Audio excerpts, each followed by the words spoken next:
Greetings, greetings, greetings. I wanted to type in again really quickly to go ahead and do part 2, which will be really short. And this is potentially the most offensive part. So the first part might have seemed all over the place. And I can't say that it was meant to be that way because that is definitely not me. This is not my element, but it's something I've just found myself to seemingly be good at. But in this second part, again, take what resonates, leave what does not. I'm going to get really down to the root of everything as far as why I'm not a Christian anymore. And the main root part of that is I hold the God, a God, those gods responsible for all of the wrong that has been allowed to go on unchecked, period. I cannot believe in a God. I will no longer believe in a God who allows for so much pedophilia to go unchecked. Justice system that works for finding an evidence, or excuse me, a series of evidence, or even a piece of evidence that presents reasonable doubt for an offending person with all of the plethora of evidence out there to go scot-free or to get punishments where they can get back out there and cause that harm again. I can't get with a God that allows for that. I can't get with a God or any God that allows for so many rapings to occur and it not be somehow divinely stopped, ended, no longer possible. And the punishments, again, the sentencing in this justice system across the globe to the betterment and to the aid and assistance, many times more so to the offender than to the victim, in my personal opinion. And some would say this is a harsh opinion, but I do believe that there should be 2 crimes, potentially more, but 2 crimes in particular. Maybe I'll go ahead and add the 3rd one, whereby which the sentencing should immediately be death, the ending of life. And that is 1, if you are a pedophile, you have molested a child, you have ruined their childhood, their innocence. You have stolen that ability to grow up without the memory, the thought of that offending act or series of acts or moments. The one thing we should be able to give that victim and their family is the knowledge that you are no longer here, that you can't do it to them again or anybody else. So even if in a nightmare that blessed soul of a child wakes up in terrorizing sweats and shivering, the comfort that could at least be said assuredly is they're no longer here, they're gone, they're no longer here, they're gone. They can't do it to you, they can't do it to anybody else. Hang in there. And of course the therapy needs to be immediately free, permanently free. Same thing for rapists. Dead, gone. I'm not talking lethal injection. I'm talking old school firing squad.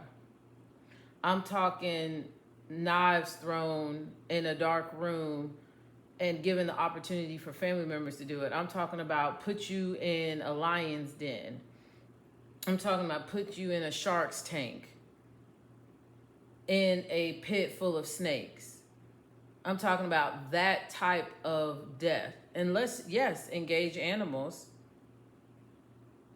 for sure, just to balance the scales, to remove the karma of a person being on the other end of exacting this punishment. You're going to fall into, you're going to be required to climb down the ladder into, or will be lowered into said place.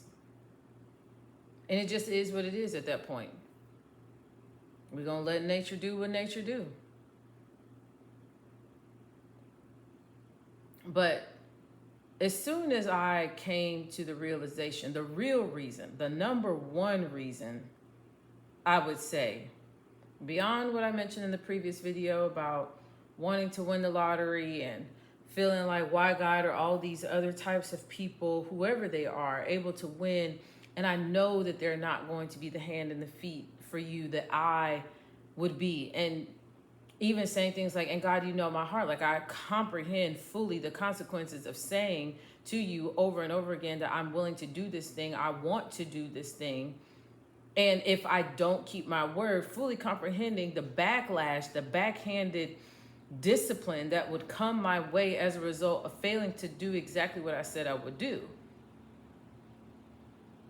I got that. I fully comprehended that.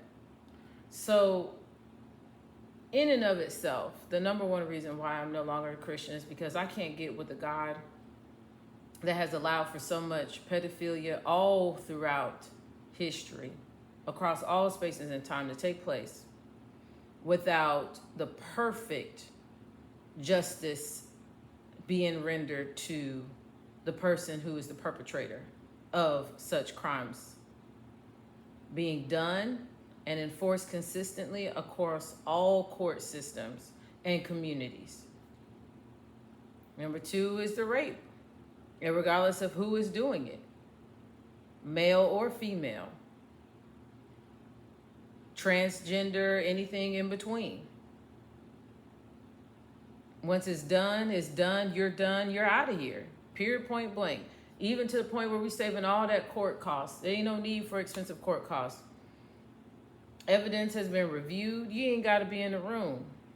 And when I say you, I mean the person who is the perpetrator. They don't need to be in the room. Attorneys on both sides. Common sense. We see it, it's there. Judge, examine it, see everybody discuss it. Simple as there. Just need a secretary to record. It has been seen, it has been discussed. The victim has been notified, and their family and the victim's party.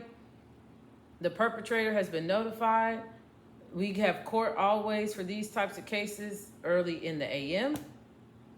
By afternoon, the perpetrator has the opportunity to know what the sentencing is, which is pure point blank death. Say your goodbyes. Evening time at dinner, before the person who is the victim goes to sleep at night, you are gone. Right then and there. You say your goodbyes, and then you're out of here. Period. Period. Point blank. Before dinner. Before 5 o'clock, I should say.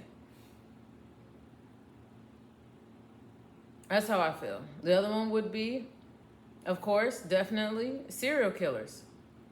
You out here specifically going after a certain type of person, type of people to cause to be your victim. You gone. Why? What's going on with that? Why? I've even thought of, I hadn't heard of this before. This is a TV show called Dexter. I don't know too much about it, but I did share this perspective that I have with an other. And that other did say, well, that means you're thinking something along the lines of a Dexter. And I'm like, what's Dexter? Who's Dexter? What is Dexter? And they explained that TV show a little bit to me. I don't know it myself to say if I'm fully in alignment with whoever this Dexter character is and what I'm saying, but what I'm saying truly does speak for itself. You apply your own interpretation on that. Yeah. But that's like my number one, if you will, is there's been so much wrong that's been allowed to go unchecked. And these gods, this God, whether you want to call him Allah, Yahweh, God itself, Christ, Jesus, all this has been going on and not been checked. Period. So we got a whole bunch of victims out here. Let's talk about human trafficking. All of that for all these years going on, not been checked. And where's this guy sitting back, arms crossed, legs crossed, just watching it? I mean, if you let something go on for this long, this much, and we're told that you're seeing everything, knowing everything, like the question comes up at some point, are you enjoying what you're watching then? because you're watching a lot of it go on behind the scenes, behind closed doors, under sheets, by people being gagged and silenced and killed right after. Like, the massive graves of bodies of victims are innumerable potentially, except of course to the person who is supposedly the God in the background watching all this stuff go down, who ain't saying jack shit about it, who ain't got prophets out here in the streets willing to do what the prophets supposedly in the old days were willing to do about it, and know that they were going to be killed. Like, nobody's out here doing that no more. What preachers and pastors do you see, ministers, any congregational leader, Catholic, Jewish, Christian, Hindu, Buddhist, Muslim, where do you see any of those leaders out here really put in that effort in to address these major ills going on in society across the globe? None of them. Nothing. As many of them as there are. As much money as they have coming in. Where are those? Who are they in these communities praying to and feeling comfortable having conversations with, that's allowing this much victimhood to go on earth? As a joke to lighten it up, I just heard, tell me why all of these victims crying. Tell me why all ministers are lying. Tell me why these are not people of the cloth, allowing dying to run off. Like, run on. These numbers is running on and on and on of victims. And then here's the one that's really gonna touch a nerve. I know it's gonna touch a nerve, and I did have a nail pop off. I started meal prepping, and I do my own nails. I think I said before I don't do any of that stuff, but I said if I will do anything, I only like neutral tones, and I found some, and I do my own nails. So yeah, if I want my nails done, I do my own. If I don't, then I will be wearing my own nails.